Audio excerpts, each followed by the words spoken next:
অসমৰ মাননীয় মুখ্যমন্ত্ৰী হিমন্ত বিশ্ব শৰ্মা ডাঙৰীয়াই ক্ষন্তেক সময় আগতে ফেচবুকত লাইভ আহিছিলে আৰু জুবিনদাৰ হত্যা সন্দৰ্ভত কোৱা কেইবাটাও কথাত আমি তেখেতৰ ৰাজনীতিৰ গুণ পাইছো আৰু গণ্ডগোল পাইছো আৰু সেইটো কাৰণে তেখেতৰ কথা বতৰাবোৰ কাউণ্টাৰ দিবলৈ আমি তাৎক্ষণিকভাৱে উপস্থিত হৈছো।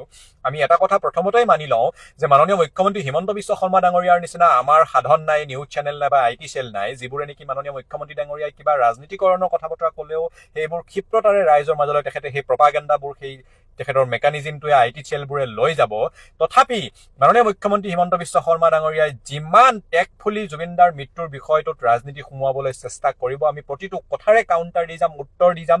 কিমান দূৰ আমাৰ কথা বতৰাবোৰ এই সাধন অবিহনে ৰাইজৰ মাজলৈ গৈ পাই আমি নাজানো, কিন্তু জুবিনদাৰ কাৰণে আমি মাননীয় মুখ্যমন্ত্ৰী ডাঙৰীয়াৰ এনেধৰণৰ প্ৰতিটো কথাৰে কাউণ্টাৰ দি যাম। এতিয়া আহো মূল কথাটোলৈ। মাননীয় মুখ্যমন্ত্ৰী ডাঙৰীয়াই প্ৰধানত আজিকালি যিটো ৰাজনীতি কৰে, হিন্দু মুছলমানৰ ৰাজনীতি, সেইটো 2026 চনৰ কাৰণে তেখেতে মূল আহিলা হিচাপে থৈ দিছিলে। কিন্তু জুবিনদাৰ মৃত্যুৰ পাছত অসমৰ ৰাইজৰ একতা দেখি এতিয়া মাননীয় মুখ্যমন্ত্ৰী হিমন্ত বিশ্ব শৰ্মা ডাঙৰীয়া নিশ্চিত হৈছে, যদি কেনেবাকে তেখেতে 2026 চনত হিন্দু মুছলমানৰ ৰাজনীতি কৰি দিয়ে, তেনেহলে তেখেতৰ মূল বিৰোধী হিচাপে থিয় হ'ব স্বয়ং জুবিনদা আৰু জুবিনদাৰ আদৰ্শ। ইতিমধ্যে গৰিমা বৈও ষ্টেটমেণ্ট দিছে যে অসমৰ মানুহে জাতি ধৰ্ম বৰ্ণ নিৰ্বিশেষে মিলি থকাটো তেখেতে বিচাৰিছে, জুবিনদাৰ অসমখন গঢ়াটো তেখেতে বিচাৰিছে। গতিকে মাননীয় মুখ্যমন্ত্ৰী ডাঙৰীয়াই যদি অলপো ধৰ্মৰ কথা কৈ ইফাল সিফাল কৰি দিয়ে, তেনেহলে তেখেতৰ ৰাজনৈতিকভাৱে 2026ত বিপদ হ'ব বুলি তেখেতে নিশ্চিত হৈছে।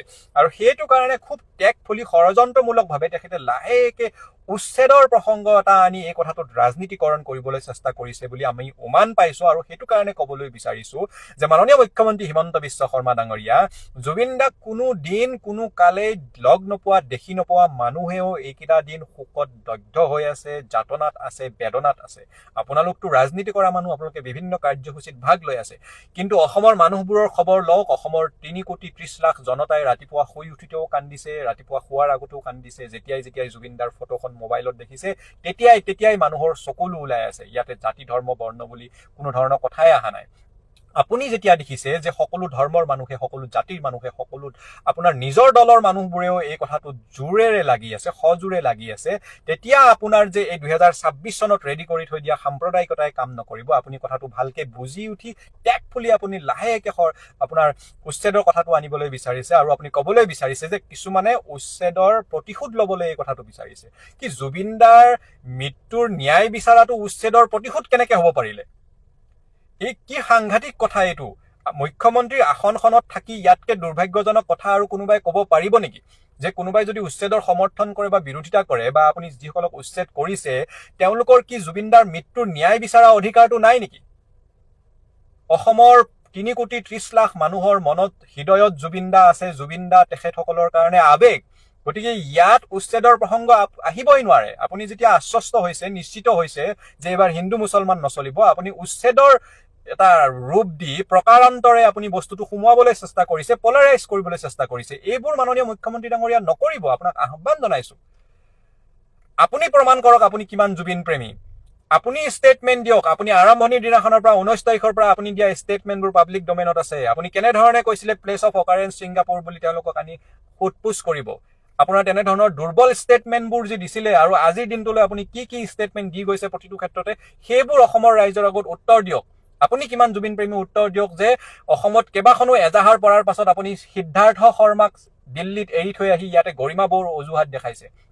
আপুনিতো আমাতকে বেছি ভালকে আইন জানে, আপুনি উত্তৰ দিয়ক। মুখ্যমন্ত্ৰী চকীখনত বহি থাকি কোনোবা অভিযুক্তৰ বিৰুদ্ধে কেইবাখনো এজাহাৰ পৰাৰ পাছত জুবিনদাৰ নিচিনা জাতীয় সম্পদ আৰু জাতীয় আবেগক আমি হেৰুৱাৰ পাছত আপুনি সেই সিদ্ধাৰ্থক তাতে এৰি থৈ আহি ইয়াতে গৰিমা বৌৰ কথা ক'ব পাৰি নেকি? সেই কথাটোৰ উত্তৰ অসমৰ ৰাইজক দিয়ক।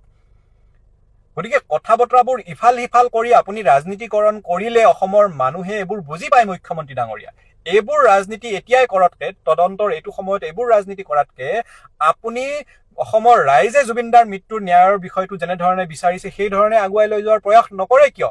আপুনি প্ৰমাণ নকৰে কিয় যে আপুনিও জুবিনদাৰ আদৰ্শৰে চলা এগৰাকী মানুহ? আপুনি জীৱনত কেতিয়াও সাম্প্ৰদায়িকতা নকৰে বুলি আজি কচম খাওক, শপত খাই কওক যে আপুনি জুবিনদাক যদি ভাল পায় আৰু কেতিয়াও সাম্প্ৰদায়িকতাৰ ৰাজনীতি আপুনি নকৰে। কিন্তু জুবিনদাৰ মৃত্যুৰ তদন্ত চলি থাকোতে আপুনি সোমোৱাই দিলেই নহয় উচ্ছেদ।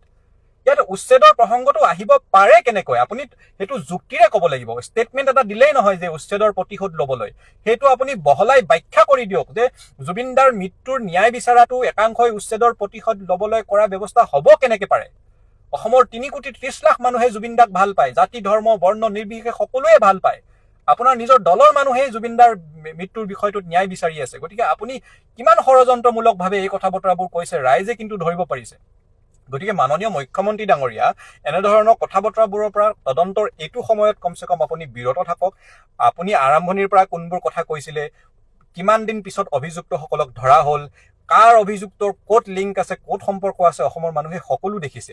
তথাপি অসমৰ ৰাইজে একেলগে একেমুখে লাগি আছে, একেমুখে কৈ আছে, সকলোৱে একলগ হৈ, কংগ্ৰেছ বিজেপি জাতীয় পৰিষদ বুলি কথা নাই, হিন্দু মুছলমান বুলি কথা নাই, সকলোৱে একেমুখে একেলগে লাগি আছে যে জুবিন দাৰ মৃত্যুৰ কাৰণে যিসকল দায়ী, জুবিন দাৰ হত্যাত যিসকল দায়ী, তেওঁলোকে শাস্তি পাবই লাগিব। আৰু সেই কামটো আপুনি মুখ্যমন্ত্ৰীৰ আসনখনত যিহেতু আছে, সেই কামটো কৰাত আগবাঢ়ক।